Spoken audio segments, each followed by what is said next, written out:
Many of us here tonight are familiar with Scott Peck's book entitled The Road Less Traveled. It's a familiar book. It's a book that is one of those classics, and I think the reason why so many of us love that book is its opening line.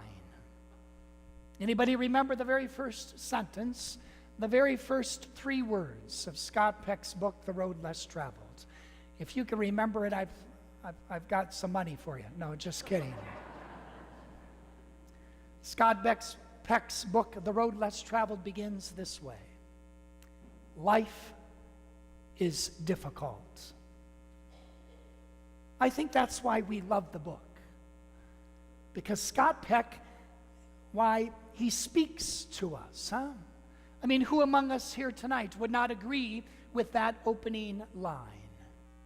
Life is difficult. Now, that's not to say that life doesn't have its moments of happiness, of joy, of satisfaction, of sheer ecstasy at times. Certainly, life affords us those mountaintop experiences.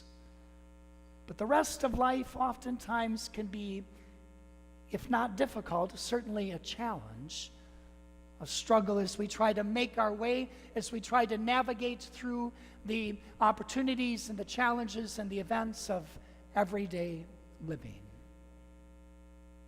I'd like to share with you a modern-day transfiguration story, because we're familiar with the one we just heard proclaimed from the Gospel of Matthew, of Jesus taking Peter and James and John up to the mountaintop, and they see his glory and they hear this incredible voice.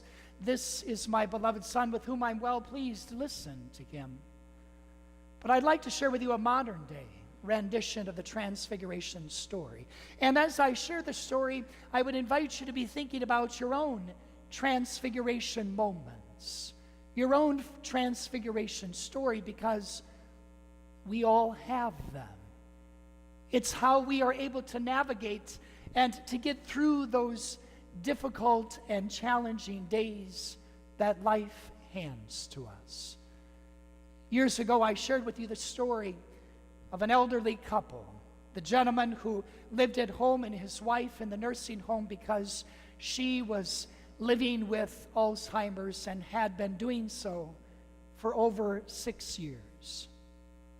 And every day, no matter what the weather was outside, the husband would get up and he would leave home and he would go to the nursing home, and there he would go into the dining room where his wife was sitting at the table, and he would say to her, "Honey, you look beautiful today."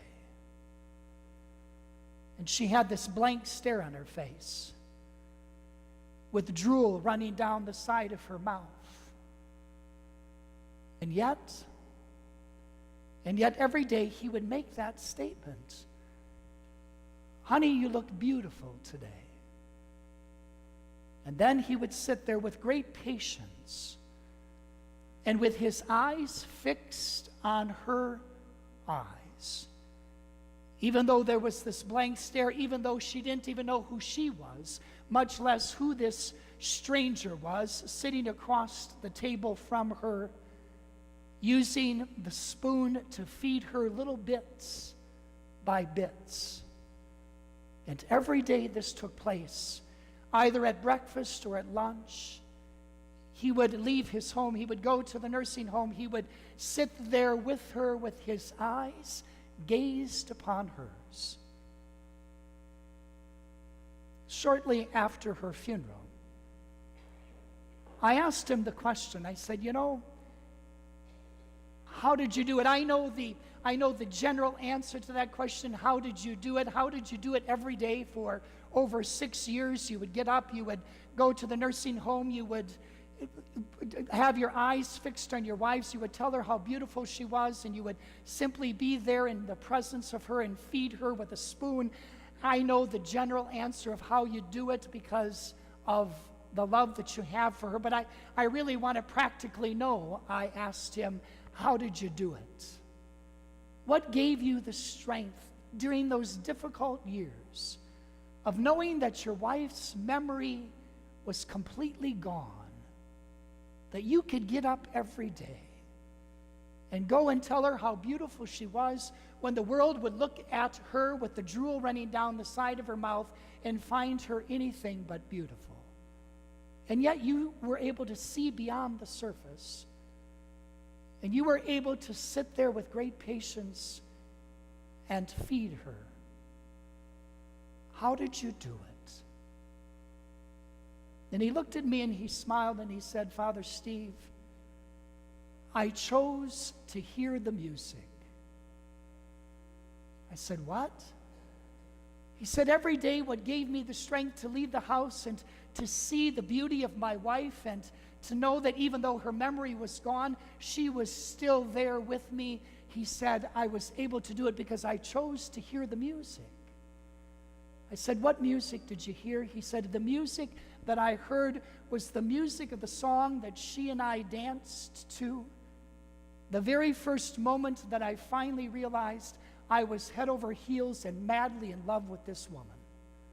He said, we met at a dance, and we would, during that time of courtship, go to dances frequently. He said, but there was this moment at a dance, he said, where I knew this was the one. I knew this was the one that God had chosen for me. I knew this was the one that I wanted to spend the rest of my life with. And he said, I remember vividly the song that was playing and the dance that we were doing and the feeling that was in my heart and the lightness of my feet. He said, I remember everything about that moment. And so every day I chose to hear the music. The disciples heard the voice from the cloud that said, this is my beloved Son with whom I am well pleased. Listen to him. It's the transfiguration story, my friends. It's the transfiguration story of this elderly gentleman who chose to hear the music, who chose to believe in the beauty of love itself that was always there before him, even though the memory had been taken away. The love and the music was still there. And it gave him the strength to be able to move through those difficult days that led on to months, that led on to years. And yet he never lost hope. He never lost sight. He never lost the ability to hear the voice, to hear the music, to hear the power of love itself. On this Transfiguration Sunday, you and I need to realize, we need to remember our own transfiguration stories, because we've all had them, those moments in life, as I called them last week, those kingdom moments, those God moments, those moments in our life where we had a mountaintop experience, where our eyes were made wide open and we could see, and our hearts were uplifted and our feet became light, and we knew that love was around us and among us and within us. And when we can recall, when we can cling to those moments, because keep in mind, the Transfiguration story reminds us today we got to go down the mountain. We can't stay there, even though, like Peter, we proclaim, gosh, it's good to be there. It's good to be here. It's good to be in that moment of sheer joy and transfiguration. But we don't stay there. No, we always go down the mountain.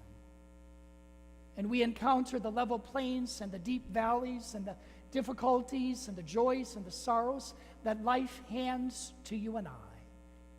And every day it's the transfiguration, it's the voice of God that was spoken to you and I on our baptism that says, you are my beloved Son, you are my beloved daughter, with you I am well pleased. We need to hear that voice. We need to hear that music, because that will guide us through the difficult days and the difficult times that life so oftentimes can be.